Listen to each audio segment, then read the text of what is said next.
Bon, les amis, revenons sur un point sur lequel j'ai pas mal lu et étudié puisque je suis actuellement en vacances et au bord de la mer.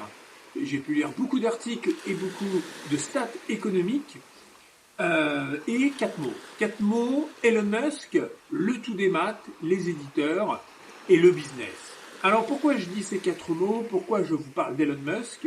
Parce que dans ces infos qu'on a depuis plusieurs semaines, voire plusieurs mois, sur le tout des maths, sur les annonces de Sony, sur ce GTA 6 qui va être proposé uniquement en téléchargement avec apparemment plus de 200 gigas de données à télécharger, eh bien, il y a un point, il me semble, qui a été très peu traité dans les réseaux, sur YouTube, enfin un peu partout, sur les forums.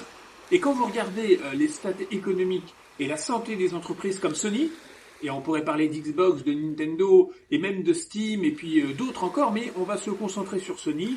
Et pourquoi il y a une coïncidence ou pas entre Sony et Elon Musk? Parce que, en fin de compte, dans un futur proche et même déjà maintenant, ce qui va être primordial dans le jeu vidéo et la convergence entre Sony, Elon Musk et même Amazon aussi, puisque Amazon aussi envoie des satellites dans la stratosphère, sera lié à la connexion. Ce qui va être le plus important dans les années à venir, c'est la connexion Internet, le débit. Alors, revenons un petit peu rapidement à une rétrospective de Sony. Sony, c'est quoi? Sony, c'est une entreprise qui fabriquait avant de l'IFI, des caméras, des appareils photo. On a connu aussi tous les nouveaux formats sur lesquels elle a innové, les cassettes audio, le laserdisc. Enfin, passons. Beaucoup de choses viennent de Sony. Hein. Et Sony a évidemment gagné de l'argent grâce à ces innovations de format euh, dans plein de branches. Hein. On pourrait parler des caméras, des télés, des radios-réveils. Rappelez-vous, vous avez tous un radio-réveil quand vous étiez plus jeune. Évidemment, plus personne n'a de radio-réveil maintenant. La téléphonie aussi, la téléphonie. Hein. Enfin, beaucoup de branches de leur business étaient basées sur plusieurs choses, hein, plusieurs sphères. Et en 2026, et avec le temps, avec l'évolution technologique, des nouveaux entrants dans le business, hein, on parle aussi des Chinois actuellement, eh bien Sony a perdu beaucoup de chiffre d'affaires, beaucoup de bénéfices nets en fin de compte sur toutes ces branches. Par exemple, les caméras, avant on achetait tous un caméscope, Sony nous faisait du VHC, du 8 mm, enfin passons, mais nous proposait beaucoup de choses et on avait tous plus ou moins chez nous une caméscope Sony ou pas, hein, mais c'était une des branches qui rapportait de l'argent à Sony. Ensuite est venu bien sûr le jeu vidéo avec PlayStation, euh, mais Sony, au fur et à mesure des années, elle a perdu en potentiel de bénéfices, de chiffre d'affaires, et ces branches se sont petit à petit dilapidées au niveau de l'influence qu'elle avait. On peut prendre aussi l'exemple du téléphone portable, comme par exemple le Xperia de chez Sony ou d'autres, où on se rend compte que maintenant, bah, on est plutôt focalisé sur Samsung, évidemment Apple et Xiaomi, et puis d'autres marques. Mais en tout cas, elle perd beaucoup d'influence.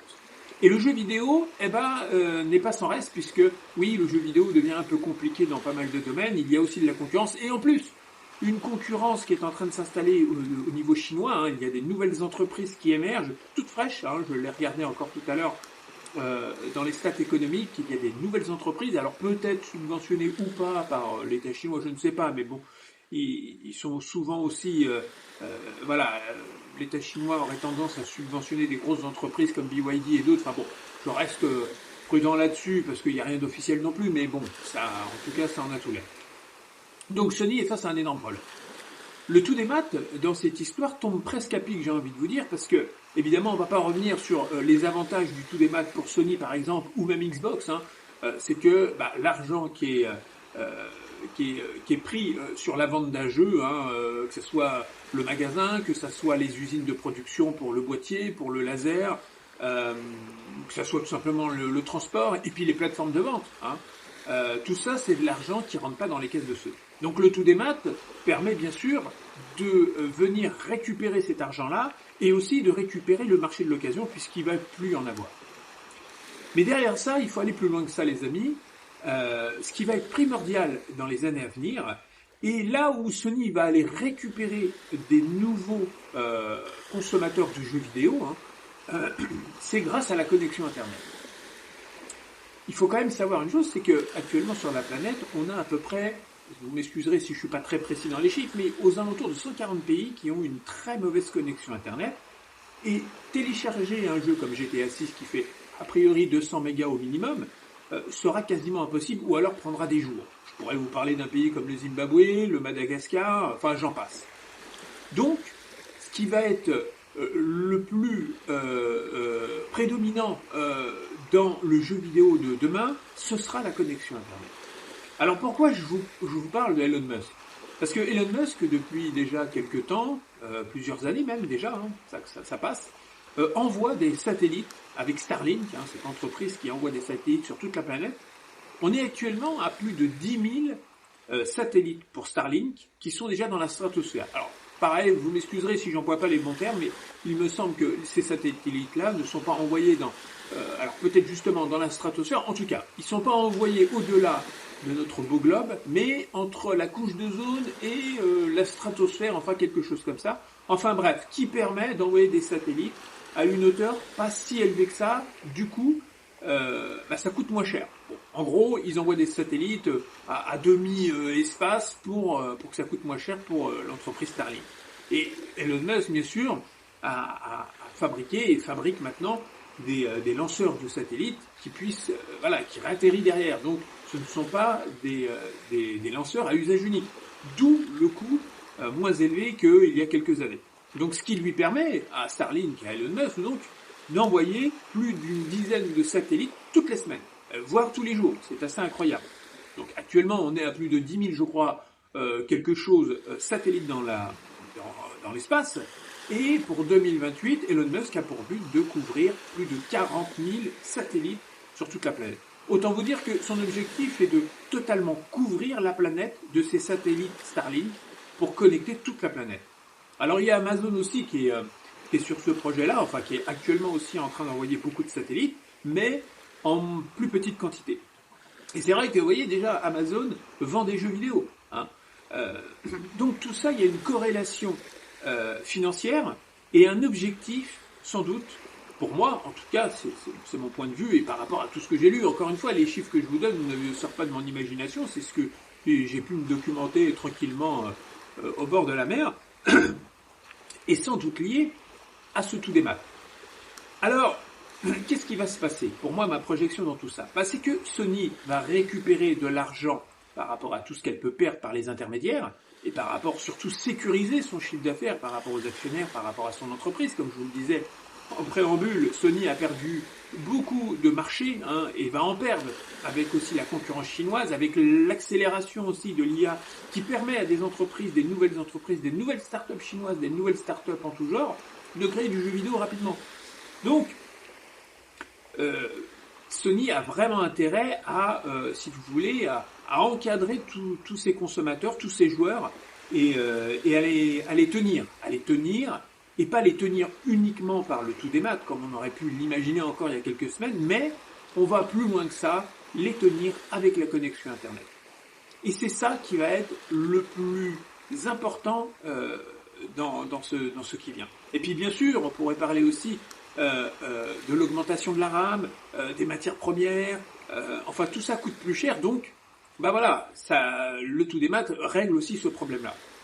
Donc Elon Musk, quand on regarde ses intérêts financiers et là où il met des billes actuellement en termes d'investissement, il y a des fonds d'investissement qui sont liés, on ne va pas rentrer dans les détails, mais grosso modo, on voit bien qu'il y a une énorme corrélation entre ces grosses entreprises, j'ai envie de vous dire ces grosses multinationales, alors c'est peut-être pas le terme d'enfermer les joueurs, d'enfermer ce business-là et surtout de le cadenasser, pour anticiper cette concurrence qui arrive et qui est déjà là, qui est chinoise, qui est sur d'autres entreprises, pour maintenir ces joueurs. Donc, on peut imaginer aisément que l'avenir du jeu vidéo ne sera pas uniquement par un cloud comme le PSN, comme le Game Pass, mais une très bonne connexion Internet. Et on peut même imaginer, selon certaines rubriques, alors je veux pas du English Post, excusez-moi pour mon anglais haché, mais qu'il y aura sans doute à l'avenir des abonnements Internet qui regrouperont, par exemple, des plateformes comme peut-être Netflix, bien sûr Amazon. Amazon est un acteur là-dedans, il va perdre aussi de l'argent en vendant moins de jeux physiques.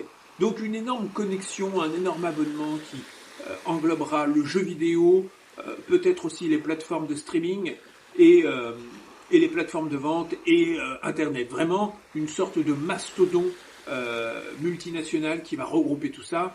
Et c'est là où on se rend compte qu'il y a un enjeu économique colossal et ce qui se projette par rapport à tout ce qui est mis en place entre les mastodons comme Elon Musk, comme Amazon, comme Sony et tout, c'est extrêmement cohérent. Donc voilà, l'avenir du jeu vidéo, je crois qu'il faut aller au-delà de tout ça et surtout se rendre compte que le tout des maths n'est qu'une étape pour cette étape-là ensuite, pour complètement avoir une sorte de monopole,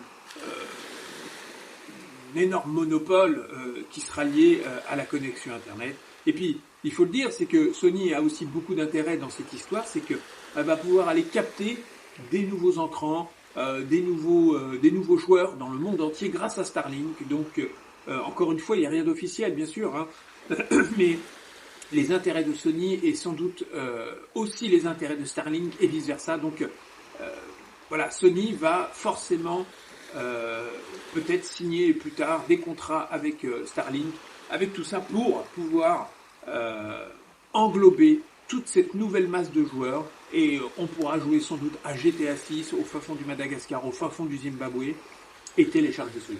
Donc ce qui est en jeu et ce qui va vraiment déterminer le futur du jeu vidéo, les amis, ce sera la connexion Internet. Allez, je vous laisse sur cette réflexion et à plus tard.